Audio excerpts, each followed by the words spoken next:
है कि कल प्रहलाद को ये विचार हुआ कि जितना भी है ये आत्मा की सत्ता से ही है। जितना कुछ भी देख रहा हूँ मैं आत्मा के सत्ता से ही देख रहा हूँ। आत्मा से रहित सत्य भी असत्य हो जाता है। जो चैतन्य संबित में कल्पित रूप होता है सो ही उलटकर अपने स्वरूप को पाता है, और जो चित्त संबित में कल्पित रूप नहीं होता वह नहीं भासता। ये जो घट पट आदि पदार्थों के समूह भासते हैं वे विस्तृत रूप चिदाकाश दर्पण में प्रतिबिंबित हैं, और अनुभव सत्ता सब भूतों का आदर्श रूप है। अगर वो साक्षी ही ना हो, वो अधिष्ठान ना हो, तो बाहर हमें कुछ भी दृश्य जगत को हम देख ही नहीं पाए। वो साक्षी खुद आकर बैठता है, अर्श पुरुष वो खुद नेत्रों पर आकर बैठता है, तभी हम वो देख पाते हैं। उसका एक्सी सब पदार्थों पर पड़ रहा है। जिनका चित्त नष्ट हो जाता है उन संत पुरुषों को दृढ़ भाव प्राप्त है, और वे परम आकाश रूप आत्मा में अभ्यास से तन्मय हो जाते हैं। अनुभव सत्ता पदार्थों के वृद्ध होने से वृद्ध नहीं होती। देखो, अपना अनुभव कभी भी वृद्ध नहीं होता। शरीर ये आकार ये वृद्ध हो जाता है, इसकी एक्सपायरी है, पर अपने अनुभव सत्ता की कभी भी एक्सपायरी नहीं है। देखो, बचपन की बातें सारी याद हैं, पल पल की याद है। अब भले वो आकार नहीं है, तभी वो प्रहलाद को ये विचार हो रहा है कि अनुभव सत्ता पदार्थों के वृद्ध होने से वृद्ध नहीं होती। अब पदार्थ हम बाहर देखें किसी को नहीं, सबसे पहले इस आकार को ही देखें। यही सबसे बड़ा पदार्थ हम लेकर बैठे हैं, और नष्ट होने से वो नष्ट नहीं होती। पदार्थों के भाव अभाव में सत्ता सामान्य ज्यों का त्यों है। जैसे सूर्य के प्रतिबिंब में घट सत्य हो अथवा असत्य हो, सूर्य ज्यों का त्यों ही रहता है। बाल्टी भर के रख दें पानी में तो उसमें प्रतिबिंब पड़ रहा है, तभी वो सत्य है, तभी सूरज है। अगर हम बाल्टी पानी की नहीं भर के रखते, उसका प्रतिबिंब नहीं पड़ता, तो इसका मतलब सूर्य नहीं है, ऐसा नहीं है। जैसे सूर्य के प्रतिबिंब में घट सत्य हो अथवा असत्य हो, सूर्य ज्यों का त्यों है। संसार रूप नाना प्रकार की विचित्र रचना ऐसे आत्मा में स्थित है, जैसे विचित्र गुच्छों के संयुक्त वृक्षों की पंक्ति की विचित्र रचना पर्वत पर स्थित होती है। तैसे ही संसार रूप दृश्य नाना प्रकार की मंजरी को धारने वाला आत्म सत्ता का वृक्ष है। जितने भूतगण त्रिलोकी उदर में वर्तते हैं वे सब आत्मा से अभिन्न रूप हैं।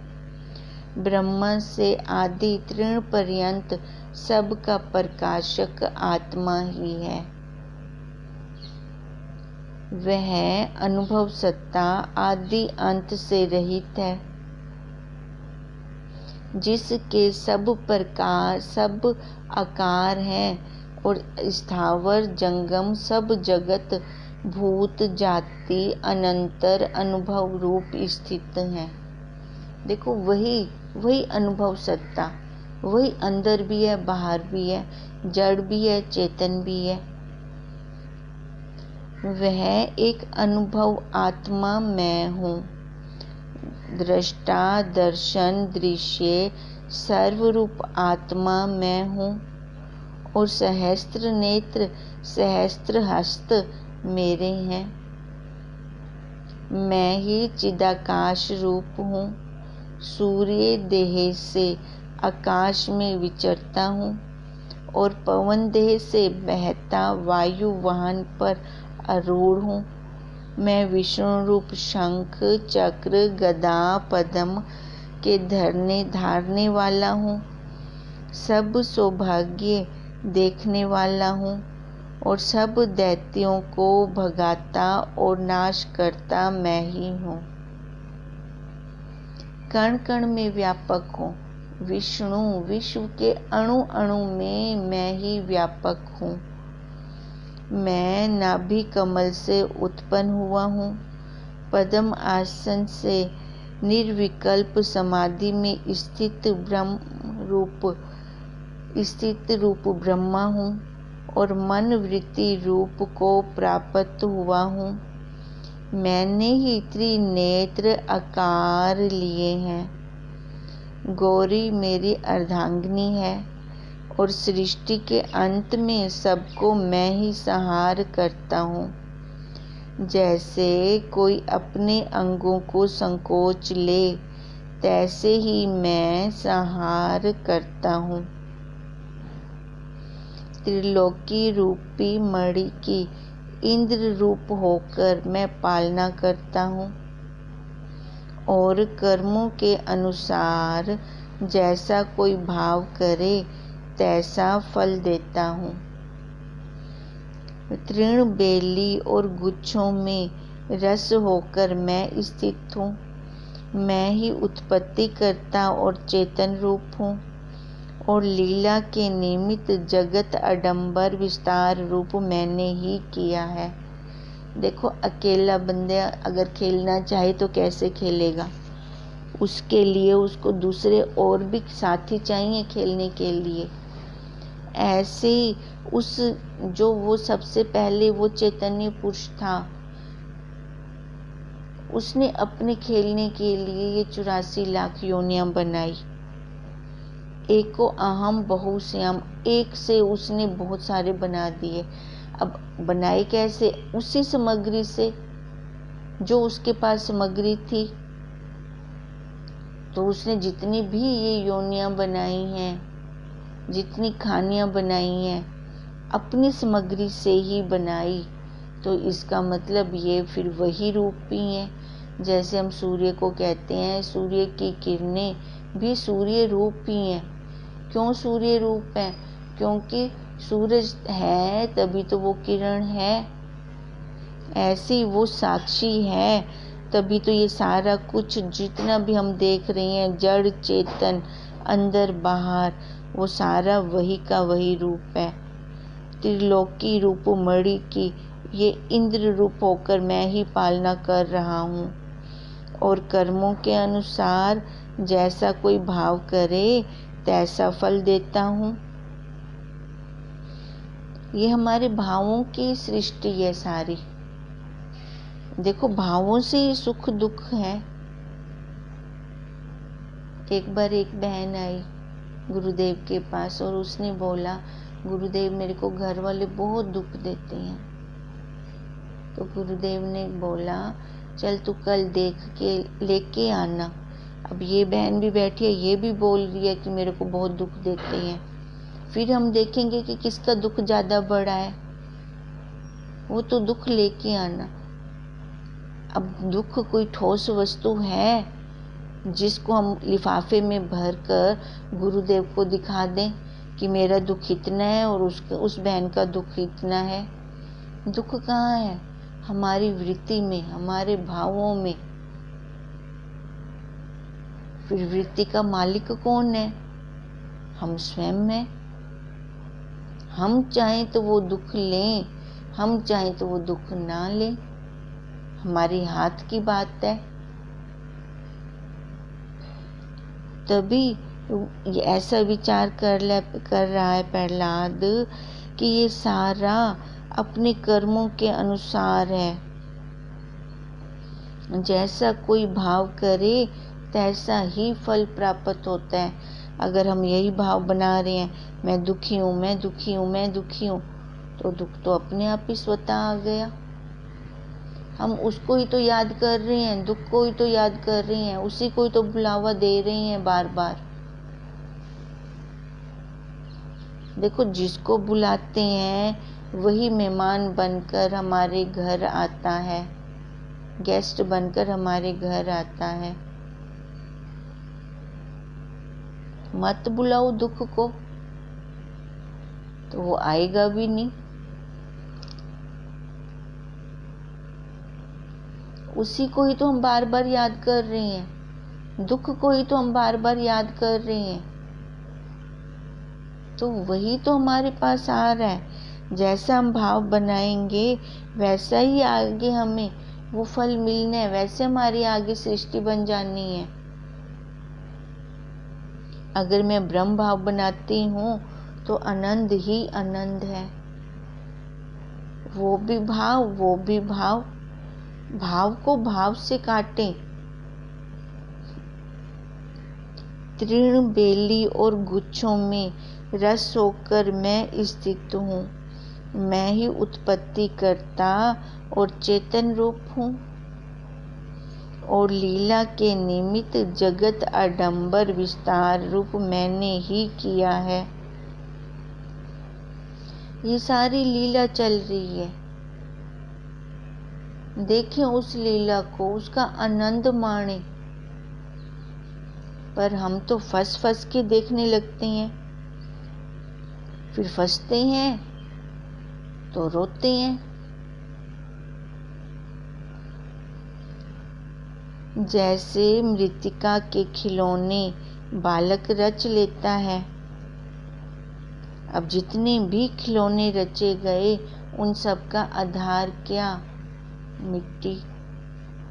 मिट्टी से ही तो सेना बनाई, मंत्री बनाए, राजा बनाया, रानी बनाई, पूरा एक महल खड़ा कर दिया। अब उस मिट्टी को देखें तो आकार में लाकर हमने बनाया, तो उसके साथ हमने खेला। अब खेलते खेलते जब मन भर गया तो फिर उन आकारों को फिर से लय कर दिया, तोड़ दिया, मरोड़ दिया। जब उनको तोड़ा मरोड़ा तो वो फिर क्या बन गई? मिट्टी। अब जो खिलौने बनाए थे वो मिट्टी से अलग थे कि वही रूप थे? अब ऐसे ये जितनी खानियां बनी हुई हैं, जितने आकार बने हुए हैं, इन सब का अधिष्ठान कौन है? जैसे उन खिलौनों का अधिष्ठान वो मिट्टी, ऐसे इन 84 लाख योनियों का अधिष्ठान वो साक्षी, वो सत्ता, उससे अलग तो है नहीं। मेरे में सब कर्म अर्पण करने से सब शांति प्राप्त होती है। अगर आकारों को ही हमने सच मान लिया, अधिष्ठान को हमने नहीं देखा, तो दुखों से कोई भी नहीं हमें बचा सकता। जब हमारी दृष्टि अधिष्ठान पर होती है तो कर्मों का लेप नहीं लगता। ये हमारी प्रारब्ध चल रही है, हम इस प्रारब्ध को देखते जाएं। प्रारब्ध को देखेंगे तभी इष्ट भी अनिष्ट भी, जो भी पुष्प आ रहे हैं, ये इष्ट अनिष्ट रूपी पुष्प अपने शिव तत्व पर अर्पण करते जाएं, देखते जाएं, बस दृष्टा बन जाएं, दृश्य न बने। जब दृष्टा बनते हैं तो दृष्टा कौन? जो अपने से अलग दृश्य को देख रहा है। इस शरीर को भी फिर हम अलग से देखते हैं, ये भी दृश्य कोटि में ही आ जाता है। फिर अब एक बार ऐसे अनुभूति तो करें, एक बार इसको ऐसे देखें तो सही। जब देखेंगे तभी हमें अपने साक्षी का अनुभव होगा। अरे भाई, ये तो मेरे से सत्ता लेकर सारा काम हो रहा था, और मैं ही दीनहीन बना बैठा था। फिर देखो कर्मों का लेप भी नहीं लगता, क्योंकि जो ये शरीर बने, मनुष्य शरीर, पाप और पुण्य का मिश्रण है। इष्ट भी आएगा, अनिष्ट भी आएगा, दोनों आएंगे। और दोनों को हम देखें तो ये हमारा प्रारब्ध खुल रही है, रोज एक नया पेज खुलता है। देखने वाले बन जाए, अपने इष्ट अनिष्ट कर्मों को उस शिव तत्व पर अर्पण करते जाएं, तो देखो शांति ही शांति है, कोई कलह क्लेश नहीं है। और मुझसे रहित कुछ वस्तु है ही नहीं। अपने आप से कब राग हुआ, कब द्वेष हुआ? दूसरे के साथ राग होता है और दूसरे के साथ ही द्वेष होता है। जब बुद्धि में ये दृढ़ता हो जाती है कि सब वही है, सब मैं हूँ, तो किसी के साथ राग द्वेष नहीं होगा। मैं सत्ता स्वरूप आदर्श हूँ, सब पदार्थ मेरे में प्रतिबिंबित होते हैं। मेरे से ही मेरा एक्स ही उन पदार्थों के ऊपर पड़ रहा है। तब वह असत्य रूप भी सत्यता को प्राप्त होता है। जब ऐसा विचार करता है तो ये नाना रूप जगत वही एक हो जाता है और वही सत्य हो जाता है। इससे मुझसे भिन्न कुछ नहीं। पुष्पों में सुगंध, पत्रों में सुंदरता, पुरुषों में अनुभव और स्थावर जंगम रूप जो जगत दृष्ट आता है, वह सब मैं ही हूँ। पुरुष से, पुरुष की शक्ति को क्या हम अलग कर सकते हैं? हम मजदूर को बोलें तेरे हम इतने पैसे देंगे और तेरी शक्ति के हम इतने पैसे देंगे, ऐसे पॉसिबल होता है? वही तो है, पुरुषों में पुरुष तत्व वही है, फूलों में सुगंध वही है, वही सब और है, वही अनुभव सत्ता है, वही स्थावर जंगम रूप जगत होकर हमें भास रहा है। वह सब मैं हूँ। जितने भी आकार दिख रही हैं, दृश्य कोटि में हैं, वो सब मैं ही हूँ। वही साक्षी हूँ, वही चेतना हूँ। मैं सब संकल्प से रहित परम चैतन्य हूँ। संकल्प आकार से रहित है और विकल्प आकार सहित है। जो आकार दिखता है वो सत्य नहीं है। आकार के पीछे जो मूल अधिष्ठान है वही सत्य है।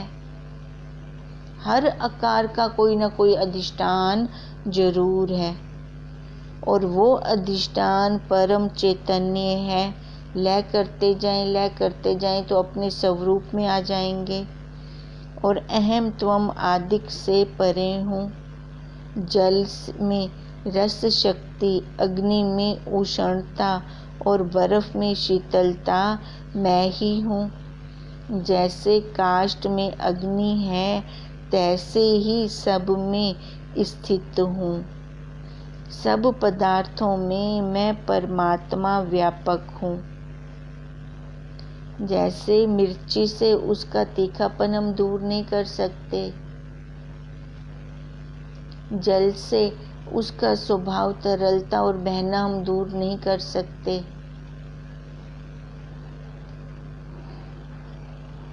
चीनी से उसकी मिठास को हम दूर नहीं कर सकते। ऐसे ही उस सत्ता से ये जगत, ये आकार हम दूर नहीं कर सकते, क्योंकि ये उसका स्वभाव है सभी को प्रकाशना। और उसके अंदर हम स्वयं भी आ जाते हैं, क्योंकि वो व्यापक है, विभु है, कण कण में है। जो आकार वाला होता है वो परिच्छिन्न होता है, जो बिना आकार के होता है, निराकार, जिसका कोई आकार ही नहीं है, वो व्यापक है और सबको अपनी इच्छा से उपजाता हूँ।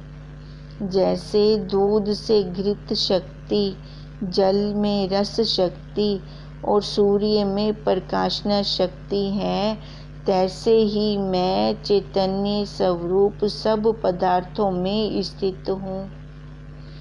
त्रिकाल का जगत सब मेरे में स्थित है और मैं चित्त के उपचार फूरने से रहित शुद्ध स्वरूप और सबका भरण और पोषण करने वाला विराट राज होकर स्थित भया हूँ।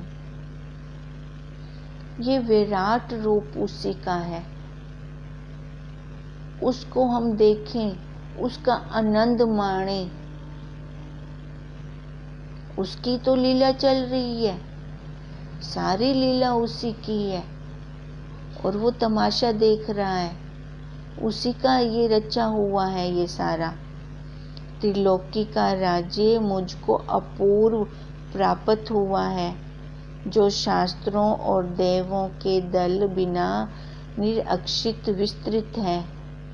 बड़ा आश्चर्य है।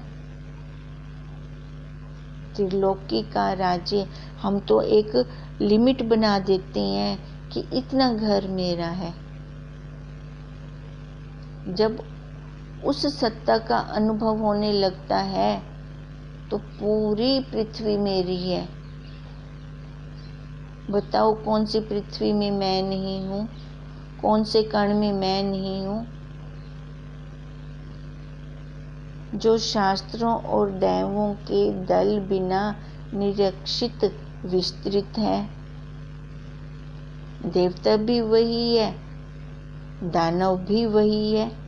बड़ा आश्चर्य है, कैसे हम छोटी छोटी जगहों के लिए लड़ रहे हैं। बड़ा आश्चर्य है, किसके साथ राग द्वेष कर रहे हैं। मेरा भगवान बड़ा कि तेरा भगवान बड़ा।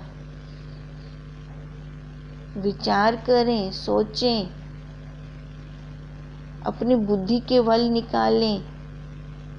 देखो कितना आश्चर्य लगता है कि मैं इतना बड़ा विस्तृत रूप हूँ और अपने को मैंने इतने छोटे से दायरे में बंद कर रखा था, अपनी सोच को इतना छोटा बना रखा था। मैं तो अपने आप में नहीं समाता, मैं इतना विभु व्यापक हूँ। जैसे कल्पांतर के वायु से उछला समुद्र आप में नहीं समाता। मैं अनंत रूप आत्मा अपनी इच्छा से आप प्रकाशता हूँ।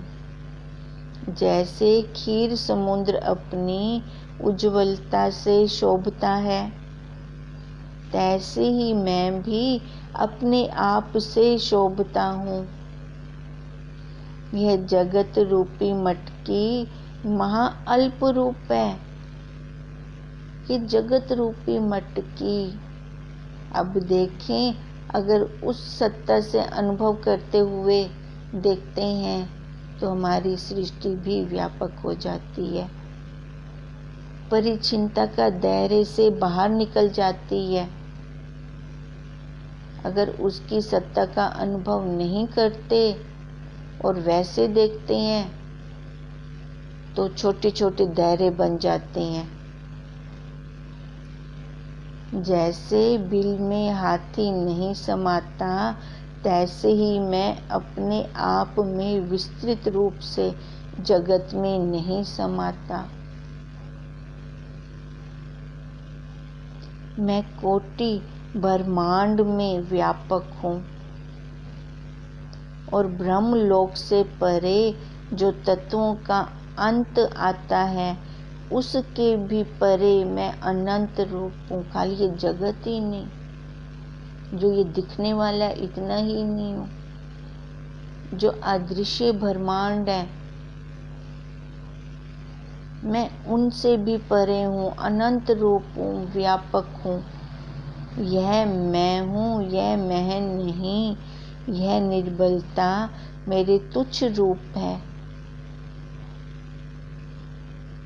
हम कहाँ इशारा कर सकते हैं कि वो इस जगह पर है और इस जगह पे नहीं है? कहाँ इशारा कर सकते हैं हम?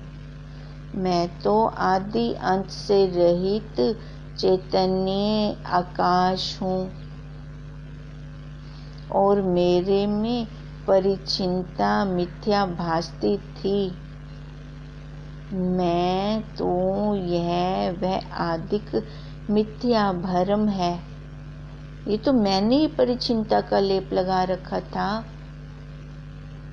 कि ये घर मेरा है, ये बच्चे, ये परिवार, ये मैं, मेरा, इसके ऊपर मैंने अपनी स्टैंप लगा रखी थी। अपनी इन भावों को हटा दें तो मैं वही विभु व्यापक रूप हूँ। देह क्या, पर क्या और अपर क्या? मैं तो सर्वव्यापक चैतन्य तत्व हूँ। आकार में परिचिनता है, क्योंकि आकार एक जगह है तो दूसरी जगह नहीं है। जो निराकार है वो व्यापक तत्व है और वो व्यापक तत्व सबके पास है, सबके अंदर है। वही तो अर्शी पुरुष है, उसी को ही तो पाने का पुरुषार्थ है। देखो, प्राप्त की प्राप्ति करनी है। और हम किस चीज की प्राप्ति करने के पीछे पुरुषार्थ कर रहे हैं? जड़ के पीछे हमने अपने चेतन को रोला हुआ है।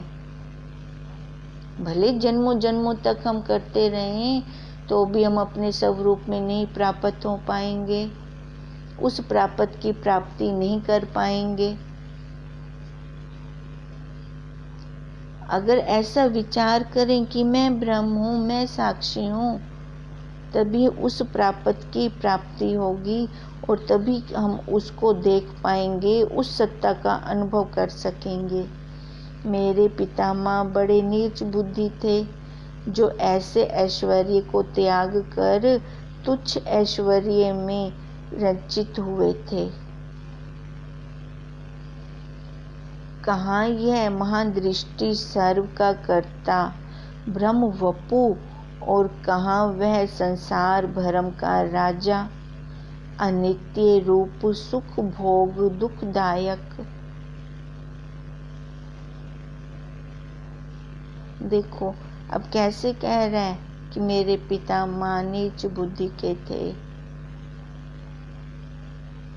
त्रिलोकी का राज्य भी उनके पास आ जाए ना